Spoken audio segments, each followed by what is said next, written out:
നമസ്കാരം. നമസ്കാരം. നമസ്കാരം സാർ, ഈ നിയമസഭാ തെരഞ്ഞെടുപ്പിൽ CPM-ന്റെ ഈ സ്ഥാനാർത്ഥി ചിത്രം ഏതാണ്ട് തെളിഞ്ഞു വരികയാണ്. അതിൽ നമ്മളെല്ലാവരെയും അത്ഭുതപ്പെടുത്തുന്ന ഒരു നീക്കം ഉണ്ടായിരിക്കുന്നു. എം സ്വരാജ് CPM-ന്റെ സംസ്ഥാന സെക്രട്ടേറിയറ്റ് അംഗമാണ്. എം സ്വരാജ് ഇക്കുറി മത്സരിക്കേണ്ട എന്നാണ് സംസ്ഥാന നേതൃത്വത്തിൻ്റെ തീരുമാനം. തൃപ്പൂണിത്തറയിൽ സ്വരാജ് വേണം എന്ന് ഏറ്റവും താഴെത്തട്ടിൽ ബ്രാഞ്ച് കമ്മിറ്റി മുതൽ ജില്ലാ കമ്മിറ്റി വരെ, ജില്ലാ സെക്രട്ടേറിയറ്റ് വരെ ഒന്നടങ്കം ആവശ്യപ്പെട്ടിട്ടും സംസ്ഥാന നേതൃത്വം അത് ചെവിക്കൊണ്ടിട്ടില്ല. സ്വരാജ് മത്സരിക്കേണ്ട എന്നാണ് തീരുമാനം. എന്നാൽ പൊന്നാനിയിൽ സ്വരാജിനെ പരിഗണിച്ചുകൂടെ എന്ന് മലപ്പുറംകാരുടെ ചോദ്യമുണ്ട്. അതിനും വാതിൽ കൊട്ടി അടച്ചിരിക്കുകയാണ് CPM സംസ്ഥാന നേതൃത്വം. എന്താണ് സ്വരാജിൻ്റെ പേര് സ്ഥാനാർത്ഥി പട്ടികയിൽ നിന്ന് വെട്ടാൻ CPM സംസ്ഥാന നേതൃത്വത്തെ പ്രേരിപ്പിച്ചിരിക്കുന്നത്? എന്താണ് അതിനകത്തൊരു വിഭാഗീയതയുടെ സൂചനകളുണ്ടോ? സ്വരാജിനെ ഇങ്ങനെ മാറ്റി നിർത്തുന്നതിൽ, ബഹിഷ്കരിക്കുന്നതിൽ നമ്മുടെ മുഖ്യമന്ത്രി ശ്രീ പിണറായി വിജയന് മനസ്സറിവുണ്ടോ? പ്രശ്നത്തെ ഇതിനകത്ത് ഒരു കാര്യം നമുക്ക് ഉറപ്പിച്ച് പറയാം. CPM-ന്റെ ഈ സ്ഥാനാർത്ഥി നിർണയത്തിന് ഒരു യൂണിഫോം രീതി ഇപ്പോഴില്ല. പണ്ടുണ്ടായിരുന്നു. ഇപ്പം മുൻകാലങ്ങളിലാണെങ്കിൽ ഒരു പ്രത്യേക രീതി പാർട്ടി അവലംബിച്ച് കഴിഞ്ഞാൽ പിന്നെ ആ രീതി എല്ലാവർക്കും ബാധകമാണ്. പക്ഷെ ഇപ്പം അങ്ങനെയൊന്നുമില്ല. അതായത് ഒരു തീരുമാനം എടുത്താൽ അത് പൊതുവായ തീരുമാനമായിരിക്കും. അതിപ്പോൾ നഷ്ടപ്പെട്ട് കഴിഞ്ഞു അതൊന്നും. അപ്പോൾ അത് കുറച്ച് മുമ്പോട്ട് കടന്നതിന് ശേഷം നമുക്ക് സ്വരാജിലേക്ക് വരാം. ഇപ്പോൾ കഴിഞ്ഞ ഇലക്ഷൻ സമയത്ത് ഇതുപോലെ ചില തീരുമാനം ഉണ്ടായിരുന്നു. ഇത്ര വട്ടം മത്സരിച്ചവർ ഇനി മത്സരിക്കില്ല, അത് രണ്ടാവട്ടെ മൂന്നാവട്ടെ എന്തോ ആയിക്കോട്ടെ, അതിനൊരു ടേം നിബന്ധന നിങ്ങൾ വെച്ച് കഴിഞ്ഞാൽ ആ ടേം നിബന്ധന ഒരുപക്ഷെ പിണറായിയുടെ കേസിൽ അത് മാറ്റിക്കൊടുത്തു, ഇളവ് കൊടുത്തു. ആ ഇളവ് എന്ന് പറയുന്നത് പോലും CPM-ൽ സ്വാഭാവികമല്ല. പക്ഷെ ആ ഇളവോടെ മാറ്റിക്കൊടുത്തു. അപ്പോൾ വലിയ തോതിലൊരു അന്ന് മാറ്റി നിർത്തിയ ആൾക്കാരുടെ പേരുകൾ ജി സുധാകരനകത്തുണ്ട്, ഐസക്കുണ്ട്. ഇങ്ങനെ ഒരു പറ്റം ആൾക്കാരെ മാറ്റി നിർത്തിയപ്പോൾ രണ്ടാം നിര നേതാക്കളെ വളർത്തിക്കൊണ്ടുവരിക എന്നൊരു ന്യായമൊക്കെ അന്ന് പറഞ്ഞിരുന്നു. അതിലൊക്കെ നമുക്ക് സന്തോഷമുള്ളൂ. പക്ഷേ ഈ രണ്ടാം നിര നേതാക്കൾ എന്ന് പറയുന്നത് ഒടുവിൽ റിയാസിലെത്തി നിൽക്കുന്ന കാഴ്ചയാണ്, പ്രാമുഖ്യം വന്ന് ഒരാൾ നിൽക്കുന്ന കാഴ്ചയാണ് കണ്ടത്. അതുകൊണ്ടാണ് വാസ്തവത്തിൽ ഇനിയൊരു പക്ഷേ റിയാസ് മുഖ്യമന്ത്രി സ്ഥാനത്തേക്ക് ഉയർത്തിക്കാട്ടപ്പെടുമോ എന്ന ചിന്ത ചില കോണുകളിൽ നിന്നും ഉയർന്നു വന്നത്. പാർട്ടിക്കകത്തും അത്തരം അടക്കം പറച്ചിലുകൾ ഉണ്ട് താനും. അപ്പോൾ അതിന് ഒരു ശക്തനായ ഒരു കോമ്പിറ്റൻ്റ് ആയിട്ടുള്ള ആൾക്കാരെ ബോധപൂർവ്വം ഒഴിവാക്കി നിർത്തുന്നോ എന്നൊരു സംശയം അവിടെ ബലപ്പെട്ട് വന്നിരുന്നു എന്നുള്ളത് സത്യമാണ് വാസ്തവത്തിൽ. ഇപ്പോൾ വീണ്ടും വന്നപ്പോൾ മൂന്നാം വട്ടം പിണറായി വരും എന്ന അവസ്ഥ വരുമ്പോൾ സ്വാഭാവികമായും ഇത് നേരത്തെ ഉണ്ടായിരുന്നതെന്ന് വീണ്ടും വ്യതിചരിക്കുകയാണ്. ഇവിടെ നമുക്ക് വളരെ പ്രധാനമായിട്ട് കാണുന്ന ഒരു കാര്യം എന്ന് പറയുന്നത്, എപ്പോഴും നിങ്ങൾ നോക്കിക്കോളൂ, ഈ മുഖ്യമന്ത്രിക്ക് മുകളിൽ പാർട്ടി എന്ന ഒരു സംവിധാനം നഷ്ടപ്പെട്ടിട്ട് വർഷങ്ങളായി. അത് അങ്ങനെ ഉണ്ടായിരുന്നു. പിണറായി സംസ്ഥാന സെക്രട്ടറി ആയിരുന്ന സമയത്ത് അതുണ്ടായിരുന്നു. അതിനുശേഷം മുഖ്യമന്ത്രിയേക്കാൾ പവർ പാർട്ടി സെക്രട്ടറിക്കാണ്. എപ്പോഴും അതാണ് വാസ്തവത്തിൽ. അത് നമ്മളെല്ലാം പറഞ്ഞു കേൾക്കുന്നതും കണ്ട് അനുഭവിച്ച് വരുന്നതും ഇത്തരം കാര്യങ്ങളാണ്. പക്ഷെ അതൊരു പക്ഷേ മുഖ്യമന്ത്രിയായി പിണറായി വിജയൻ സത്യപ്രതിജ്ഞ ചെയ്ത അധികാരം ഏറ്റെടുത്തോടെ അതിനവിടെ അന്ത്യം കുറിച്ചു. അന്നു മുതൽ നിങ്ങൾ ഓർത്തു നോക്കണം, സാധാരണഗതിയിൽ ഈ ചെറുപ്പക്കാരായ രണ്ടാം നിര നേതാക്കൾ എന്ന് പറയുന്നത് CPM-ൽ എക്കാലത്തും ശക്തമായിരുന്നു. ആ ഒരു ഇദ്ദേഹം ആദ്യത്തെ വട്ടം ഭരണത്തിലെത്തുന്നതിന് മുമ്പ് 2016 ഈ വെട്ടിനിരത്തൽ പ്രക്രിയയൊക്കെ ഏതാണ്ട് തീർന്ന് പാർട്ടിയെല്ലാം ഒറ്റക്കെട്ടായി. വെട്ടിനിർത്താന്ന് വെച്ചാൽ എല്ലാം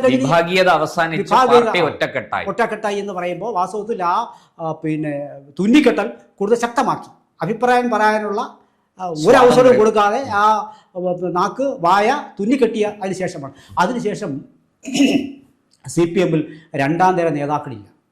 അതിനു മുമ്പ് ഏതാണ്ട് ആ രണ്ടാം നിരയും മൂന്നാം നിരയും ഒക്കെ ഉണ്ടായിരുന്നു. പക്ഷെ ഇപ്പൊ നിങ്ങൾ ഓർത്ത് നോക്കൂ, മറിച്ച് കോൺഗ്രസിലെടുത്ത് നോക്കിക്കോളൂ, ഇതിലും നല്ല ശക്തമായ രണ്ടാം നിര നേതാക്കൾ കോൺഗ്രസിലുണ്ട്. അവർ തോന്നിയതുപോലെ അഭിപ്രായം പറയും, വളർന്നു വരും, അവിടെയൊക്കെ ഉണ്ട്. ഒരു പക്ഷേ ഇപ്പോൾ പുറത്താക്കപ്പെട്ട രാഹുൽ മാങ്കൂട്ടത്തിൽ പോലും വളരെ ശക്തമായി ഇപ്പോഴും നിലനിൽക്കുകയാണ് വാസ്തവത്തിൽ. CPM ഒരു കേരള സംവിധാനത്തിൽ കൂടെ വരുന്ന ഒരു പാർട്ടിയാണ്, അതുമായിട്ട് കമ്പയർ ചെയ്യേണ്ട കാര്യമില്ല. എങ്കിൽ കൂടിയും അപ്പോൾ അത്തരം രണ്ടാം തര നേതാക്കളിൽ പ്രമുഖനായിരുന്നു സ്വരാജ് എന്ന് പറയുന്നത്. പരന്ന വായനയുണ്ട്, അനുഭവമുണ്ട്, പാർട്ടി അനുഭവങ്ങളുണ്ട്, ശക്തമായ നിലപാടുകൾ എടുത്തിട്ടുണ്ട്.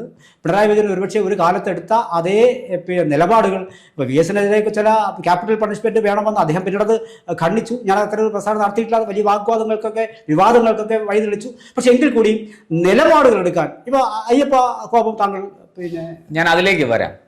അതായത് ഇത് അത്തരത്തിൽ ഒരു പാർട്ടിക്കുള്ളിലെ എന്തെങ്കിലും ഒരു വിഭാഗീയത കൊണ്ട് അല്ലെങ്കിൽ സ്വരാജ് വളർന്നു പോകുമോ എന്ന് ഭയപ്പെട്ട് റിയാസിനൊരു വലിയ വെല്ലുവിളിയാകുമോ എന്ന് ആ ഒരു ഭീഷണി മുന്നിൽ കണ്ടുകൊണ്ട് ഒക്കെ സ്വരാജിനെ വെട്ടിയതാണോ എന്നൊരു സംശയം പാർട്ടിക്കുള്ളിൽ പോലും ഉണ്ടാവും. ഞാൻ അതല്ല എൻ്റെ ചോദ്യം. ഈ സ്വരാജ് നമുക്കറിയാം 2018 ശബരിമല യുവതീ പ്രവേശനവുമായി ബന്ധപ്പെട്ട് സുപ്രീം കോടതിയുടെ വിധി വന്നതിന് ശേഷം വലിയ രീതിയിൽ ഈ അയ്യപ്പ ഭക്തരെ പരിഹസിച്ചുകൊണ്ട് കളിയാക്കിക്കൊണ്ട് രംഗത്ത് വന്നയാളാണ് സ്വരാജ്. വളരെ ഗൗരവത്തിൽ വളരെ സീരിയസ് ആയിട്ടാണ് സ്വരാജിൻ്റെ ഈ കാര്യത്തിലുള്ള പ്രസംഗങ്ങളും പ്രസ്താവനകളും ഒക്കെ പുറത്തു വന്നത്. അതായത് അയ്യപ്പൻ്റെ ബ്രഹ്മചര്യം നഷ്ടപ്പെട്ടിരിക്കുന്നു, കന്നി അയ്യപ്പന്മാർ മല ചവിട്ടിയിട്ടില്ല, 2018 പ്രളയകാലത്ത് കന്നി അയ്യപ്പന്മാർ മല ചവിട്ടിയില്ല, 1-ാം തീയതി നട തുറന്നപ്പോൾ ഒരു കന്നി അയ്യപ്പൻ പോലും ശബരിമലയിൽ എത്തിയില്ല, അതുകൊണ്ട് അയ്യപ്പൻ്റെ വ്രതം അയ്യപ്പൻ്റെ പ്രതിജ്ഞ അവിടെ ലംഘിക്കപ്പെട്ടിരിക്കുന്നു, കന്നി അയ്യപ്പന്മാരില്ലെങ്കിൽ മാളികപ്പുറത്തിനെ കല്യാണം കഴിക്കാം എന്നാണ് അയ്യപ്പൻ വാക്കു കൊടുത്തിരിക്കുന്നത്, അതുകൊണ്ട് അയ്യപ്പൻ്റെ വിവാഹം നടന്നിരിക്കുന്നു മാളികപ്പുറവുമായിട്ട്. ഇങ്ങനെ നിരന്തരം യുവതീ പ്രവേശനവുമായി ബന്ധപ്പെട്ട് എനിക്ക് തോന്നുന്നു CPM-ൽ നിന്ന് ഏറ്റവും മോശപ്പെട്ട തരത്തിൽ, മോശപ്പെട്ട വാക്കുകൾ എന്ന് ഞാൻ പറയുന്നില്ല, പക്ഷെ അശ്ലീലമൊന്നും പറഞ്ഞില്ല, പക്ഷെ അങ്ങേയറ്റം ഭക്തരെ വേദനിപ്പിക്കുന്ന കുത്തി നോവിക്കുന്ന വാക്കുകൾ പറഞ്ഞ ഒരാളാണ് സ്വരാജ്. അതുകൊണ്ട് തന്നെ അയ്യപ്പ ഭക്തർ തെരഞ്ഞെടുപ്പിൽ ഏറ്റവും, പ്രത്യേകിച്ച് ഇപ്പോൾ സ്വർണ്ണക്കൊള്ളയുടെ പശ്ചാത്തലത്തിൽ ഏറ്റവും വിപരീതമായി CPM-നോട് നിലപാടെടുക്കും എന്ന് പാർട്ടി ഭയക്കുന്നു.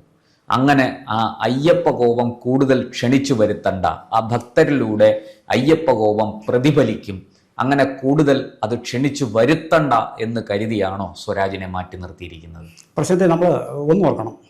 ഈ ശബരിമല യുവതീ പ്രവേശനത്തിന് സർക്കാർ പച്ചക്കൊടി കാട്ടിയതോടെ ഇന്നും അതിനെക്കുറിച്ച് അഭ്യൂഹങ്ങളാണുള്ളത്.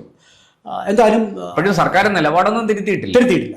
സർക്കാർ ഉറച്ച നിലപാടെടുക്കുമ്പോൾ സ്വരാജിനെ പോലെയുള്ള ആൾക്കാർ സ്വാഭാവികമായിട്ട് പാർട്ടി ഒന്നടങ്കം നിന്ന് സർക്കാരിനെ അന്ന് പിന്തുണച്ചുകൊണ്ട് വഴിനീളെ അയ്യപ്പ ഭക്തരെ ആക്ഷേപിക്കുന്ന കാഴ്ചയാണ് നമ്മൾ കണ്ടത്. സ്വാഭാവികമായിട്ട് അവരുടെ നിലവാരം നിങ്ങൾ നോക്കണം. ഇപ്പോൾ ഗോവിന്ദമാഷ പറയുമ്പോഴും എം എം മണി പറയുമ്പോഴും സ്വരാജ് പറയുമ്പോഴും 3 അഭിപ്രായങ്ങളായിരിക്കും വരുന്നത്. കാരണം സ്വരാജ് വായനയിൽ കൂടി ആർജിച്ചെടുത്ത ഒരു അറിവിൻ്റെ ബലത്തിൽ നിന്നുകൊണ്ടാണ് സ്വരാജ് സംസാരിക്കുന്നത്. വളരെ തീക്ഷ്ണമായി പോയി അത് സ്വാഭാവികമായി. അപ്പോൾ അന്ന് മണി പറയുന്നത് മണിയുടെ അറിവിൻ്റെ അനുഭവത്തിൻ്റെ അല്ല, മണിയൊക്കെ പറയുന്നതിനെ ഒരു വിടുവായത്തനമായിട്ട് ഭക്തർ കണ്ടിട്ടുള്ളൂ. പക്ഷെ സ്വരാജ് പറഞ്ഞപ്പോൾ ആയിരിക്കാം ഞാൻ പറഞ്ഞത്, അന്ന് പാർട്ടി അതിന് പച്ചക്കൊടി കാട്ടി. എന്നിട്ട് പാർട്ടി തന്നെ ഇപ്പോൾ അത് ഒരുപക്ഷെ പാർട്ടിക്ക് തിരിച്ചടയാവും എന്ന് പറഞ്ഞുകൊണ്ട് ആ പറഞ്ഞ മാറി നിൽക്കുമെന്ന് പറയുന്നത് എന്തൊരു മര്യാദകേടാണെന്നുള്ളതാണ്. അത് വേറെ ഭാഗം. ഇനി ഭക്തർക്ക് വേണമെങ്കിൽ പറയാം അത് അയ്യപ്പ കോപം കൊണ്ടാണ് ഈ ഇദ്ദേഹത്തിന് സീറ്റ് കിട്ടാത്തതെന്ന് ഭക്തർക്ക് പറയാം. വ്യാഖ്യാനങ്ങൾ ഇങ്ങനെ പലതും വരാം. പക്ഷേ ഈ വ്യാഖ്യാനങ്ങളെല്ലാം ചെന്ന് നിൽക്കുന്നത് വാസ്തവത്തിൽ സ്വരാജിന് സീറ്റില്ല എന്നുള്ള സ്ഥലത്താണ് ചെന്ന് നിൽക്കുന്നത്. അവിടെ നമുക്ക് ഉറപ്പായി തന്നെ പറയാം ഇത് മറ്റൊരു കടുംവെട്ടിൻ്റെ തുടക്കമാണ്. തർക്കമൊന്നും വേണ്ട. ഇപ്പോൾ എന്ത് കാരണത്താലാണെങ്കിലും ശരി മറ്റൊരു വെട്ടിനിരത്തലിൻ്റെ തുടക്കമാണ്. വെട്ടിനിരത്തലിൻ്റെ തുടക്കം. ഇപ്പോൾ ജി സുഹാറിന് ഒരു പക്ഷേ കൊടുക്കില്ല എന്ന് പറയുന്നു. അത് മറ്റൊരു വിഷയമാണ്, നമുക്ക് പിന്നീട് എടുക്കാം. പേരാവൂരിലേക്ക് ശൈലജ മാറി എന്ന് പറഞ്ഞു, അത് മറ്റൊരു വിഷയമാണ്, നമുക്ക് പിന്നീട് നോക്കാം. ഇവിടെ തൊട്ടുമുണ്ടറയിൽ ഇദ്ദേഹത്തെ ആവർത്തിച്ച് ആവശ്യപ്പെട്ടിട്ട് ഇദ്ദേഹത്തിന് കൊടുക്കില്ല എന്ന് പറയുന്നു. പിന്നെ ബാബു മത്സരിക്കുന്നില്ലാത്തതുകൊണ്ട് മത്സരിക്കണം എന്നൊക്കെ പറയുന്ന ഒരു സ്ഥാനാർത്ഥിയെ അല്ലെങ്കിൽ ഒരു പാർട്ടി പ്രവർത്തകനെ ഇകഴ്ത്തുന്നതിന് തുല്യമാണ്. അന്ന് വളരെ നിസ്സാരമായ സംഭവങ്ങൾക്ക് അദ്ദേഹം തോറ്റുപോയിട്ടുണ്ടാവും. അപ്പോൾ അയ്യപ്പൻ്റെ പടം കൊണ്ട് നടന്ന് വിജയിച്ച ആരിഫ് അന്ന് പറഞ്ഞു അയ്യപ്പൻ്റെ പടം വന്ന ഒരാൾ മാത്രം ലോക്സഭയിലേക്ക് പോകുന്ന സമയത്ത് അയ്യപ്പൻ്റെ പടം ഇദ്ദേഹം കയ്യിൽ വെച്ചിട്ടുണ്ടായിരുന്നു. അപ്പോൾ അന്ന് CPM അയാളെ കൺട്രോൾ ചെയ്തില്ലല്ലോ, ആ പടം കയ്യിൽ വയ്ക്കരുതെന്ന് കൺട്രോൾ ചെയ്തില്ല. അയ്യപ്പ ഭക്തർക്ക് പറയാം ആ പടം കയ്യിലിടുന്നതുകൊണ്ടാണ് ആരിഫ് ജയിച്ച് കയറിയെന്ന് പറയാം, അല്ലെങ്കിൽ 10 വോട്ടെങ്കിലും കൂടുതൽ കിട്ടിയതുകൊണ്ടാണെന്ന് പറയാം. ഈ വ്യാഖ്യാനങ്ങളൊക്കെ പറയുന്നുണ്ടോ. പക്ഷേ ഒരു കാര്യം ഉറപ്പാണ്, ഇത് നിങ്ങൾ ഓർത്ത് നോക്കൂ, 2ാം തര നേതാക്കളില്ല. അതിൻ്റെ ഉത്തരവാദി പിണറായി വിജയൻ തന്നെയാണ്. ഉൾപാർട്ടി ജനാധിപത്യം, പിന്നെ സ്വാതന്ത്ര്യം, എന്തും പറയാനുള്ള സ്വാതന്ത്ര്യം പാർട്ടിക്കകത്തെങ്കിലും ഉണ്ട് എന്ന് അതല്ലേ പറയാൻ പറ്റുള്ളൂ. അതെങ്കിലും ഉണ്ട് എന്ന് കരുതിയിരുന്ന പാർട്ടിയിൽ ഇപ്പോൾ അതില്ല. അപ്പോൾ ഈ രണ്ടാമത് നേതാക്കളില്ല, അഭിപ്രായ സ്വാതന്ത്ര്യമില്ല, ഒന്നുമില്ല. ഇനി ഇത്തരത്തിലുള്ള ആൾക്കാരെ ഇനി വെട്ടിനിർത്താൻ കൂടി ചെയ്യുമെന്ന് പറഞ്ഞു കഴിഞ്ഞാൽ ഇദ്ദേഹം ചെയ്യുന്ന അവസാനത്തെ കളിയാണ് ഈ ചെയ്യുന്നത്, പാർട്ടിയോട് ചെയ്യുന്ന. കാരണം പാർട്ടി ഒരു തരത്തിലും പിന്നെ പിടിച്ചു നിൽക്കുന്ന പാർട്ടിയുടെ ശവപ്പെട്ടിയിലെ അവസാനത്തെ ആണിയാണ് അടിച്ചു. അദ്ദേഹം ചെയ്ത് അദ്ദേഹം പിണറായി വിജയൻ എന്ന് പറയുന്ന മനുഷ്യൻ ഇപ്പോൾ പിന്നെ 3.0 അത് വരട്ടെ, നമുക്കതിൽ ആര് വന്നാലും ജനം തീരുമാനിക്കട്ടെ. പക്ഷെ ഒരു കാര്യമുണ്ട്, പാർട്ടി കണ്ണുകളിലൂടെ നോക്കിയാൽ സ്വാഭാവികമായിട്ടും ഇദ്ദേഹം ചെയ്തത് പാർട്ടിക്കകത്ത് ഞാൻ മുമ്പ് പറഞ്ഞതുപോലെ രണ്ടാമത് നേതാക്കളെ വളർത്തി ആൾക്കാർ ആവശ്യപ്പെടും, പിന്നെ അവകാശപ്പെടും രണ്ടാം നേതാക്കളെ വളർത്താനുള്ള അവസരം ഉണ്ടായി കൊടുത്തു. അത് പിണറായി വിജയൻ അപ്പുറത്തേക്ക് അഭിപ്രായം പറഞ്ഞ ഒരാളെ പറയാൻ പറ്റും നമുക്ക് ഈ ഒരു 10 കൊല്ലത്തിനിടയിൽ, അല്ലെങ്കിൽ കഴിഞ്ഞ ഒരു 20 കൊല്ലത്തിനിടെ പറയാൻ കഴിയുമോ? ആരും വളർന്നിട്ടില്ല, അതിന് വളർന്നിട്ടില്ല സ്വാഭാവികമായും. അപ്പൊ അത്തരം അങ്ങനെ വളരാൻ സാധ്യതയുള്ളവരെയാണ് പറയുന്നത്. ഒരുപക്ഷെ കോവിഡ് കാല പത്രസമ്മേളനങ്ങൾ നമ്മൾ ചിന്തിച്ചു നോക്കൂ. ആദ്യം പത്രസമ്മേളനം നടത്തിയിരുന്നത് ശൈലജ ടീച്ചറാണ്. അവരേറ്റവും മികച്ച ഒരു വനിതയാണെന്നുള്ള പിന്നെ എനിക്ക് അഭിപ്രായമില്ല. പക്ഷെ ആദ്യ സമ്മേളനം നടത്തിക്കൊണ്ട് അവരാണ്. ഇതിനൊരു റീച്ച് കിട്ടുന്നു എന്ന് കണ്ടപ്പോൾ അതിൽ നിന്ന് മൈലേജ് എടുക്കാൻ അദ്ദേഹം അവരെ മാറ്റി നിർത്തി. പിന്നീട് നമ്മളവിടെ അവർ മൗനിയായി ഇവിടെ ഇരിക്കുകയാണ്, സംസാരിക്കുന്നില്ല. അപ്പോൾ അങ്ങനെ വെച്ച് നോക്കിക്കഴിഞ്ഞാൽ നമുക്ക് ഒരു ഈ രാഷ്ട്രീയം നിരീക്ഷിക്കുന്നവർക്ക് ഒരു തോന്നലുണ്ടാകാം, ഇദ്ദേഹത്തിന് സ്വാഭാവികമായും പിന്നെ ഇത്തരത്തിലുള്ള ചില പിന്നെ സവിശേഷമായ അദ്ദേഹത്തിൻ്റെ ഭാഷ പറഞ്ഞ സവിശേഷമായ ഗുണങ്ങളുണ്ട്.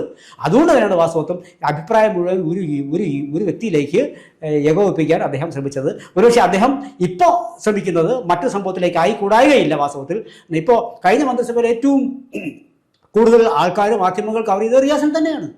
തർക്കം വേണ്ട. പിണറായി കഴിഞ്ഞാൽ പിന്നെ ഇപ്പോൾ തന്നെ പിന്നെ ബേപ്പൂര് ഇപ്പോൾ ആൾക്കാർക്ക് റിയാസിനെ അഭിമുഖീകരിക്കാൻ അല്ലെങ്കിൽ വളരെ എളുപ്പമാണ്. പക്ഷേ അതിന് ഒരുപാട് വ്യാപ്തി ഉണ്ടാവും. പക്ഷേ ഏറ്റവും കൂടുതൽ ഒരു അട്രാക്ഷൻ നേടിയ മന്ത്രി അദ്ദേഹം തന്നെയാണ്, CPM മന്ത്രിമാർ.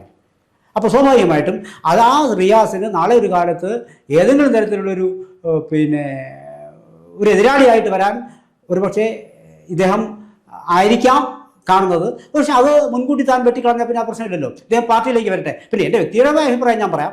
എൻ്റെ വ്യക്തിപരമായ അഭിപ്രായം എന്ന് പറയുന്നത് പിന്നെ ഇങ്ങനൊരു വിഷയത്തിൽ, അതായത് ഇദ്ദേഹം പാർലമെന്റ് പിന്നെ MLA ആകണമോ പാർട്ടിക്ക് വേണ്ടി നിൽക്കണമോ എന്ന് ചോദിച്ചു കഴിഞ്ഞാൽ പാർട്ടി സ്വാഭാവികമായിട്ടും പിന്നെ നേതൃദാരിദ്ര്യം ഉണ്ട്. വാസ്തവത്തിൽ ശക്തനായ നല്ല ഭരണ വായനയുള്ള ആഴത്തിൽ അറിയാവുന്ന അഭിപ്രായങ്ങൾ എനിക്ക് നിങ്ങൾക്ക് വ്യത്യാസം ഉണ്ടാവാം. അദ്ദേഹത്തിൻ്റെ അഭിപ്രായത്തോട് നമുക്ക് ചോദിക്കാൻ പറ്റുന്നിരിക്കില്ല. പക്ഷേ എങ്കിലും അഭിപ്രായം കഴിയാൻ കെൽപ്പുള്ള ഇപ്പം തന്നെ പി രാജീവ് പോലും ഒരു അയകൊഞ്ഞ അഭിപ്രായമാണ് ഈ പറയുന്നത്. പലപ്പോഴും എന്താ പറയുക, മനുഷ്യന് മനസ്സിലാവാത്ത, അതുമല്ല അത് വഴങ്ങില്ലെന്നേ. പക്ഷെ കുറച്ചുകൂടിയൊക്കെ ജനകീയനായി മാറാനുള്ള സുരാജിൻ്റെ കഴിവിനെ ഒരുപക്ഷെ പിണറായി റിയാസിന് വേണ്ടി ഭയപ്പെടുന്നുണ്ടാവാം.